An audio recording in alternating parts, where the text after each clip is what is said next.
A shovel is digging into dirt. The Phamaly Theatre Company logo is written above the text, "Gettin the Dirt," in green lettering.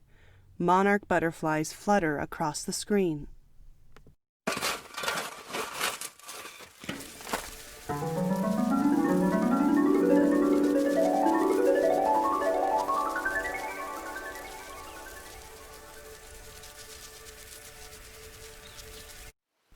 A black screen with white text reads, "In 1989, 5 friends with disabilities founded Phamaly Theatre Company. Today, host Aaron Banta speaks to family founders, Gregg Vigil, Teri Wagner, Kathleen Traylor, and a brief visit from Kevin Ahl. Please enjoy this discussion about the creation of Phamaly, the ADA, and some ideas for the future." Hey, Kevin.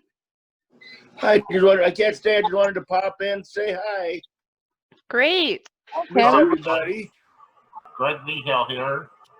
I don't know what else you want to know about me, but these 3 people, other than you, Aaron, all know about me. So I'll too much.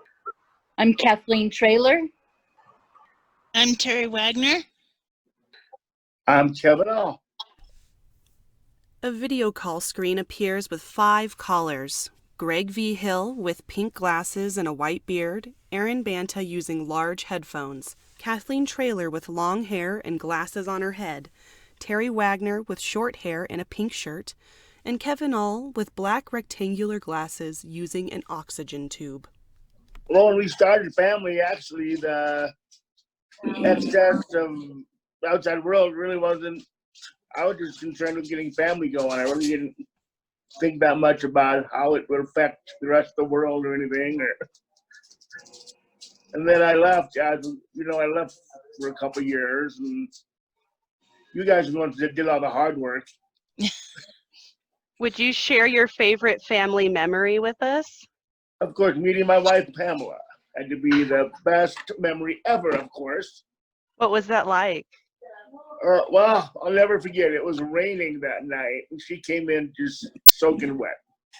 So I went and got some paper towel, and I just came in and helped dry her off, and that's how we kind of met. It was the very first How to Succeed in Business Without Really Trying in '95. Fantastic. Thank you, Kevin. No problem. Hey, guys, I love you all. You guys take care. Love you too. Love you, Bye. Kev. Bye. Kevin exits the call, leaving the other 4 callers present on the screen. Great. All right. And then there were 4. So similar to the description that I had of this conversation a little earlier, Phamaly was founded in 1989, and then 1 year later, the ADA was signed into law. Was there a relationship for those events for you at the time, and have you come to see a relationship over time? Well, I'd like to address that because prior to the ADA, we did a lot of bar hopping after rehearsals. We went to the bar a lot downtown Denver. And of course, none of them were wheelchair accessible. And they liked that we came into their bars, that we patronized their bars.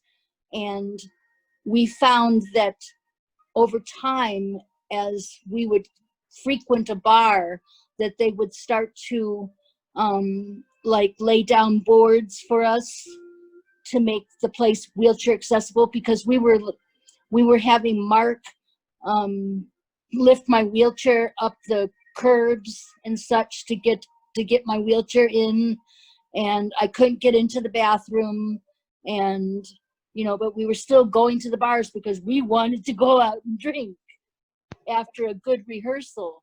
And then slowly they were making accommodations of their own, and then finally they were actually making the place wheelchair accessible with real concrete ramps and such. This was before the ADA, that they were making it accessible just for us, because we were a big enough group that was coming into their bars and frequenting them, and they were making money off of us.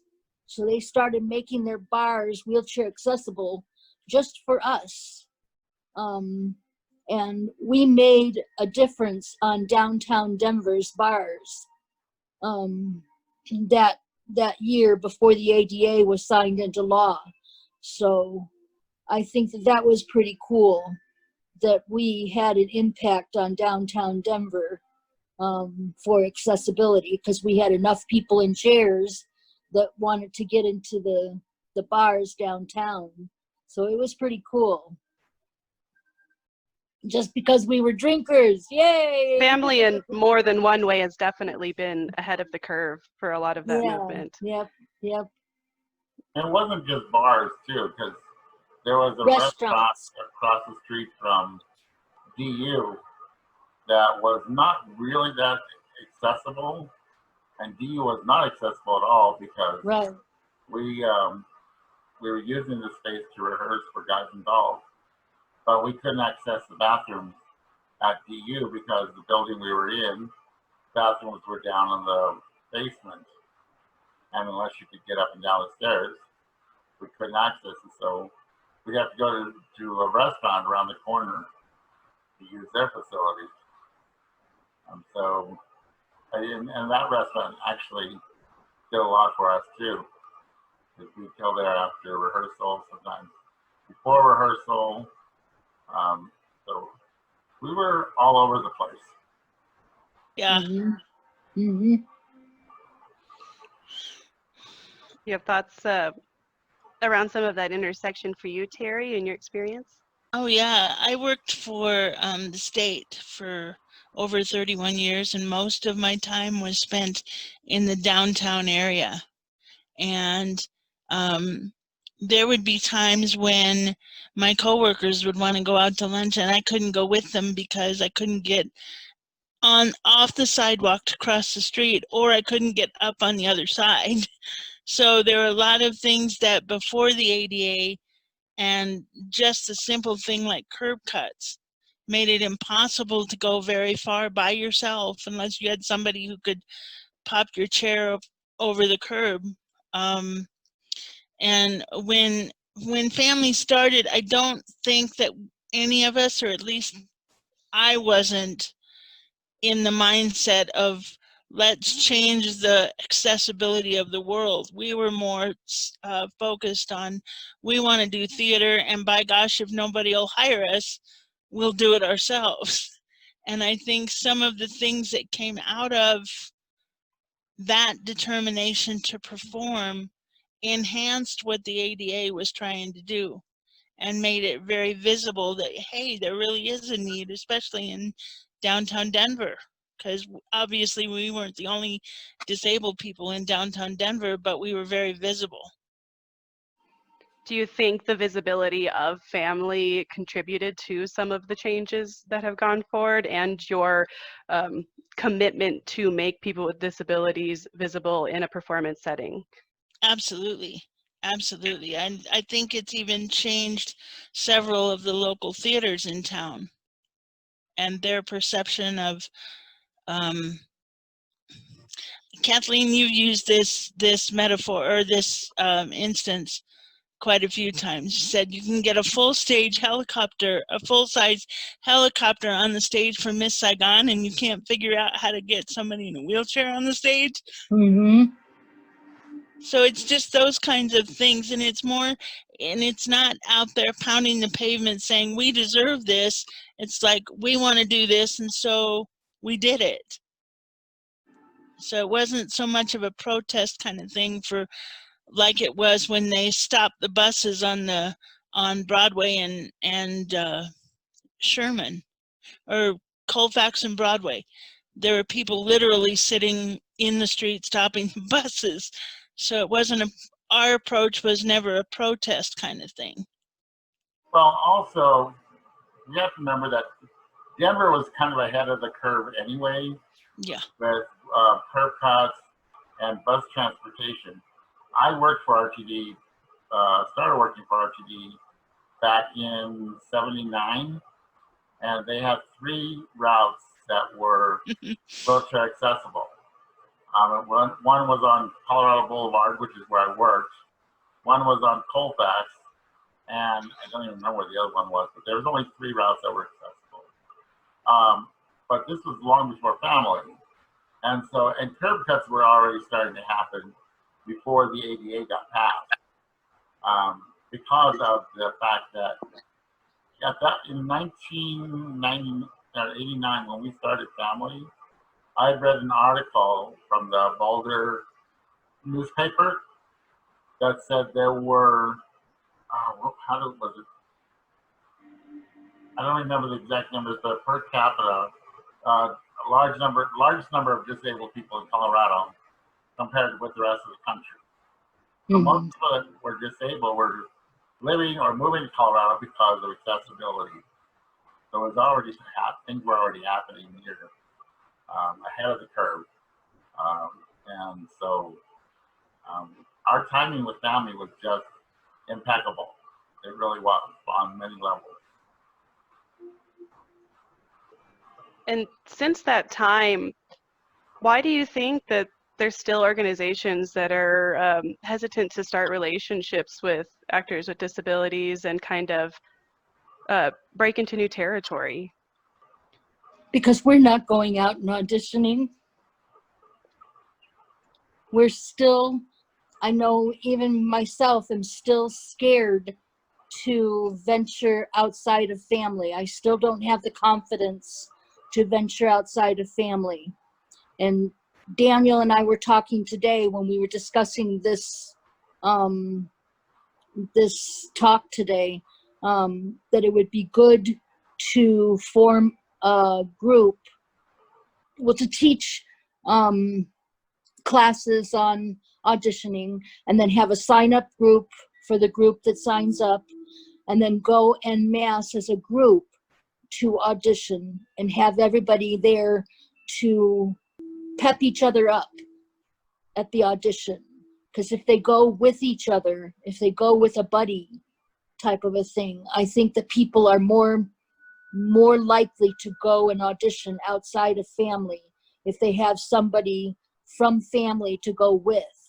I think that that might be a good initiative to really get people out there to audition outside of Phamaly.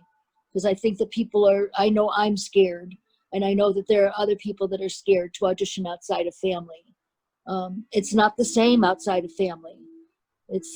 The audition process is not the same as auditioning for Phamaly, and the rehearsal is not the same as rehearsing for Phamaly.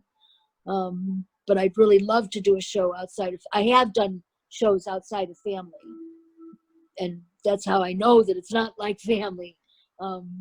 But I'd love to do another show outside of Phamaly because it is fun. It is a good time. But I'd love to do that again. But both of those times that I did something outside of Phamaly, they were by invitation. I think that something that might be considered is, rather than holding a class for the actors to go out beyond Phamaly, I think it might be interesting to hold a class for other directors and producers, and just like have our team, our artistic team, actually make some of the other directors and producers and choreographers actually go through a mock Phamaly audition, and because I think there's fear on both sides. You know, there's fear from the actors. It's like, oh my gosh, Phamaly is this really comfortable place where I can be and nobody judges me beyond, you know, they don't judge me on my disability, they judge me on my skill as an actor. I think that on the other side, I think the producers and the directors and all of the other people that do theater outside of Phamaly, I think they're just as scared as we are because they don't know how to do it.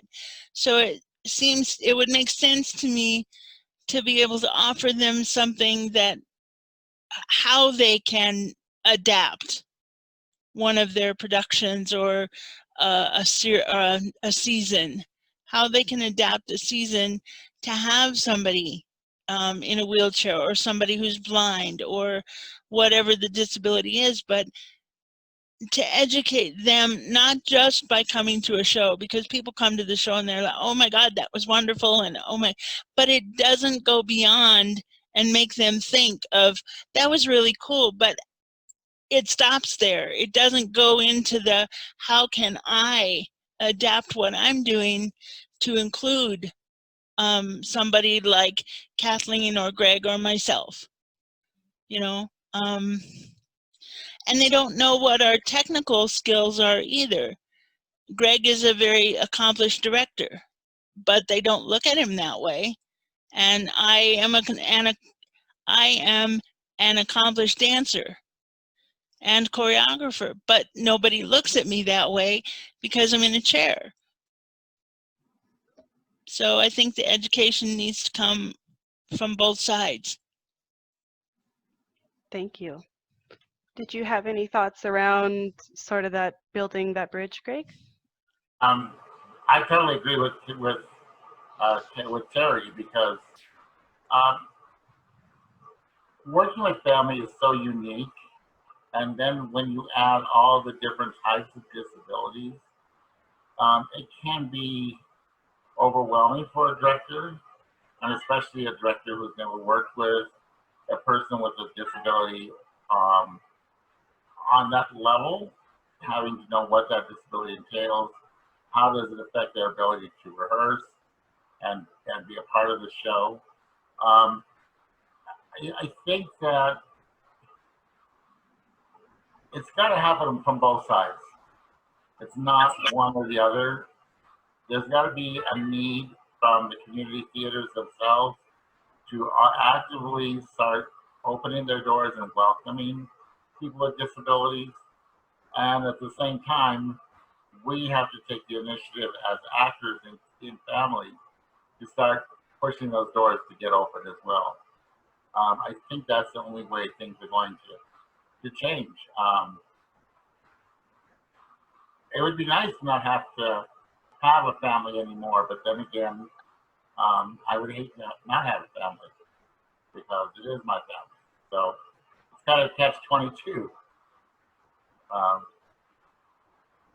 So I don't know. I don't have the answer. And I just want to say a thank you on behalf of everyone in Phamaly for you all and your creation of a space like this for people, and teaching us that challenges are not the end. Challenges are an opportunity to be creative. And that's not something a lot of theaters have had the opportunity to experience at every level. And you all are responsible for creating that kind of narrative for people. So thank you. I would like to close our conversation unless you have anything else to add with our favorite family memory. Okay. Go ahead, Kathleen. My favorite memory was definitely doing Sideshow. I connected with the playwright just as we were talking about doing the show, and I got to write him and tell him that I was playing the lead, and got to invite him to come and see the show. He came to see the show. I got to be friends with him, got to go to San Francisco to see his other show and become friends with Henry Krieger, partied with he and Henry Krieger. It was a magical experience. Sideshow was a magical experience all the way around. I have so much respect for Daisy and Violet Hilton. It was a once in a lifetime play for me to do. It was magical. That's a beautiful show.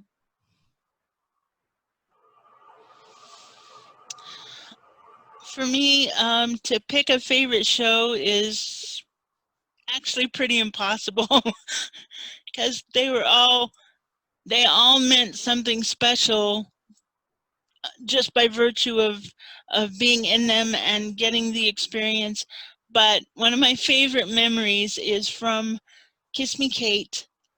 My street character, because it's a play within a play, so my offstage character was Mabel, and I'm the production manager. So everybody comes to me with all their problems and papers and everything. Well, they built a desk that literally, it had two casters on the far outside. This thing was 6 feet wide and 6 feet, like from the, it was like huge this way, but then it was also 5 feet the other direction. And so I would pick the front end of this thing up and set it down on the frame of my chair, and I would literally roll around with this huge desk attached to my chair. And it worked fine on the linoleum floors in the rehearsal space, but we got onto the stage, and the stage is a rubberized floor, and in the middle of a performance, I was pushing across the stage like I'm supposed to, and then I'm supposed to sit still until the leading man comes on, and just before he starts this beautiful love song, I'm supposed to like quietly go off the other side of the stage. Well, quietly didn't work. All of a sudden, one of the wheels started squeaking right in the middle of this scene that's supposed to be so tender, and then the wheel fell off. So the desk ended up cattywampus, sort of tilted to one side on one end. I could not move. And Mark Dissette walked out on the stage, picked up the end of the desk, and said, "Come on, Mabel, let's go." And that's how I got off the stage. That's great. How about you, Greg? That's a really loaded question, Erin. I know. That came hot and heavy. There's been so many incredible memories. Guys and Dolls, the very first time we did it, Sideshow. It just goes on and on and on. And the opportunities that I've had to not only act with this company, but direct some of the shows I've directed, and worked with so many incredible people that have come and gone through this company. I think for me, the pinnacle at this point in our existence would probably be our 30th anniversary concert. Just because it was mind-boggling to even imagine that we've been around for 30 years. It's still mind-boggling to me. Because it seems like yesterday.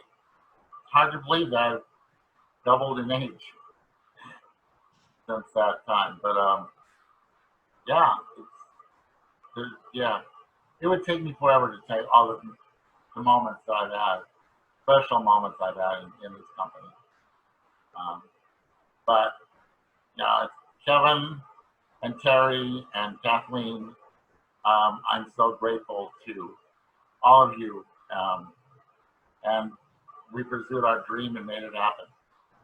Love you guys. Love you. Hey, take care. Bye now. Bye. Bye-bye.